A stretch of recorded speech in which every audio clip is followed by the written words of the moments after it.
Meus irmãos, a paz do Senhor Jesus Cristo, passando aqui para gravar-lhes um pão diário rapidamente, fundamentado em um livro sapiensal, em um livro de conselhos práticos, em um livro de sabedoria escrito por Salomão, Provérbios, capítulo de número 27, eu quero ler apenas o verso de número 18.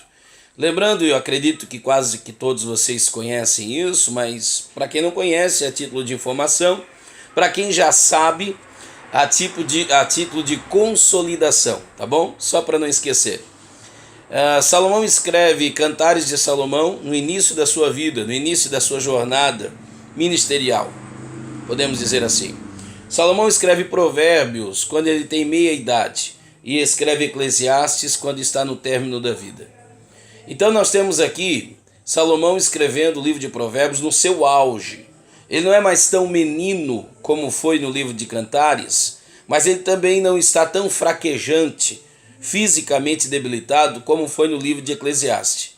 Agora ele está mais experiente do que no livro de Cantares e ele está mais forte do que no livro de Eclesiastes. Então essa unificação entre corpo e mente é o resultado disso, que nós temos esse livro tão amado que é o livro de Provérbios. E ele diz assim, vocês podem perceber que o ambiente é diferente, como sempre estamos na estrada, para a glória de Deus, estamos aqui na casa dos irmãos. Provérbios capítulo 27, verso 18, quando diz: o que cuida da figueira comerá do fruto dela, e o que vela, isso é o que vigia, o que zela pelo seu Senhor, sabe o que vai acontecer? Este será honrado. Nós estamos vivendo um período tão difícil que estão demonizando a liderança. Nós estamos vivendo um período tão terrível que as pessoas perderam ciência de que o reino de Deus não é democrático. O reino de Deus é teocrático. É Deus que está no comando. É Deus que lidera, é Deus que governa. E como Ele é um Deus que lidera, que governa, aprove a esse Deus estabelecer quadros hierárquicos, que não convém a mim e a você, nós, questionar Deus na sua decisão. Aquele indivíduo que por Deus foi honrado e colocado em posto de honra, diz-nos a Bíblia, quem está em pé, 1 Coríntios 10 e 12, cuide para que não caia. Já existe advertência de Deus para este. Aquele que está em local de destaque, o próprio Deus já o disse. Lembra o que disse Deus? A quem mais é dado, mais será requerido. Então deixe lá. Agora a questão é que eu preciso entender que assim como existe ordenanças, direitos e deveres para aquele que está lá, existe ordenanças, direitos e deveres para aquele que está aqui. Então eu que estou aqui submetido a algumas autoridades, eu preciso honrá-las, porque é essa ordem que me convém. Aqueles que são honrados recebem a ordem de me amar, de me respeitar, de não pisotear sobre mim. Mas eu não devo questionar isso, porque isso é a ordem dada a eles. Eu devo questionar a mim mesmo a ordem dada a mim, que é a ordem de respeitar, que é a ordem de amar. E o texto diz, aquele que honra o seu Senhor será honrado. Observe que não há aqui nenhum apontamento quanto à índole do seu Senhor. Não diz assim, aquele que honrar, velar pelo Senhor que é boa praça, pelo Senhor que é um cara legal, pelo Senhor que é um cara competente. Não, é pelo seu Senhor, indiferentemente de como ele o seja. Eu preciso honrá-lo. E a Bíblia diz que se eu honrá-lo, eu também serei honrado. Tem gente que acha que pastor só tem pé e pescoço. Acha que ele tendo uma meia para colocar no pé e uma gravata para colocar no pescoço, o meu líder já está com os problemas resolvidos. Tem gente que se preocupa muito com a hora com que o pastor se acorda. Se não é hora de pastor estar dormindo, se não é hora de líder estar dormindo. Pois é, você que se preocupa tanto com a hora que o teu líder se acorda, eu quero saber se você tem a mesma preocupação com a hora que ele dorme. Aleluia! Você tem uma imensa preocupação com a hora que ele acorda. Ok, minha pergunta é, você tem a mesma preocupação com a hora que ele acorda? Ou você esqueceu que às vezes enquanto você está dormindo, teu pastor está velando por ti? Teu líder está orando por ti? Ou você esqueceu que existem corpos que às vezes são guardados de um ente querido e o teu líder precisa estar lá, comparecendo. Então, irmão, em nome de Jesus, eu continuo com esses princípios, eu não quero quebrar esses princípios, eu preciso entender isso. A parte que me compete é a parte de honrar, a parte que me compete é a parte de respeitar, e é isso que eu preciso fazer. Eu preciso honrar, eu preciso respeitar. Se aquele a quem eu honro está me desonrando, ele sim também está debaixo de outras autoridades maiores do que ele e terá de prestar conta diante destes. Agora cabe a mim saber o meu lugar.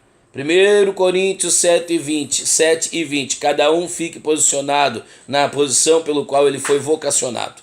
Então cabe a mim cumprir o meu chamado, cabe a mim entender o meu lugar, ok? E fazer com excelência o local pelo qual eu fui posto por Deus. Simples assim. Agora, se eu não conseguir entender o meu chamado, se eu não conseguir cumprir a minha missão, que passa na minha cabeça querer julgar a missão, o chamado de alguém que está acima, entendendo que a missão dele é ainda maior. Se eu não consigo cumprir a minha, que é menor, o que passa na minha cabeça que eu teria condições de cumprir o chamado, a missão daquele que é maior. Deixa ele lá. Cabe a Deus o justo juízo, cabe ao Senhor julgá-los e vai julgar a todos nós outros. Aquele que está aqui passará pela mesma peneira daquele que está ali. Passaremos pelos mesmos juízos e seremos tratados com justo juízo. Então, se ele não fizer a parte que lhe convém, Romanos 14:12, cada um dará conta diante de si, diante de Deus. Agora, em nome de Jesus, eu quero servir de inspiração para o meu líder. Em nome de Jesus, eu quero fazer a parte que me convém, para que ele seja inspirado, para que ele não chegue diante da autoridade que está sobre ele e me acuse, a autoridade que está abaixo dele, e me acuse de que eu servi de tropeço para que ele não cumprisse o seu papel. Então, que depender de mim, o meu papel é fazer de tudo para que ele cumpra o seu papel. E assim a gente obedece a ordem hierárquica. Quando Deus criou o homem, Deus não criou sem hierarquia. Deus criou Adão e colocou como coroa da criação sobre tudo e sobre todos, mas abaixo de uma ordem divina. Lembra da ordem das árvores? Aqui não toqueis. Quadro hierárquico. Quando Deus cria a Eva, a mesma coisa. Deus a cria para ser auxiliadora. Então quer dizer, eu só posso auxiliar alguém que foi posto por Deus à minha frente, acima de mim. Então cabe a mim, irmã Eva, cumprir esse papel de auxiliadora. Agora é muito triste quando Adão chega diante de Deus e diz: é essa que o Senhor me deu para ser minha auxiliadora, para me ajudar, me serviu de estorvo. Essa que o Senhor me deu para ser minha auxiliadora, foi essa que me apresentou e que me convenceu do pecado. Então que Deus me guarde, eu não quero fazer o meu líder pecar. Que Deus me guarde, eu não quero ser digno de duplo juízo. Eu não quero ser digno do juízo sobre as minhas ações e ainda mais servir de tropeço para aquele que está em cima ou servir de escândalo para aquele que está embaixo. Eu não quero escandalizar o meu irmão que está embaixo, porque eu sei o meu posicionamento. Eu sei que eu estou à frente de alguém e eu sei que eu estou atrás de outrem. Então eu não quero servir de murmuração para quem eu estou à frente e também não quero servir de tropeço e de incômodo para quem eu estou por detrás, para quem eu estou posto para auxiliar, para incentivar, para interceder.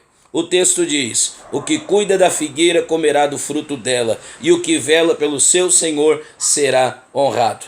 Eu quero cuidar da figueira porque eu terei o que comer. Eu quero cuidar do meu Senhor porque eu serei honrado. Se eu não for honrado por ele, eu serei honrado pelo Senhor que está acima dele. Agora, sem honra eu jamais ficarei. Quem honra jamais deixará de ser honrado. Que Deus te abençoe em nome de Jesus. Deixe seu like, inscreva-se no canal. Seja abençoado para a glória de Deus. Amém.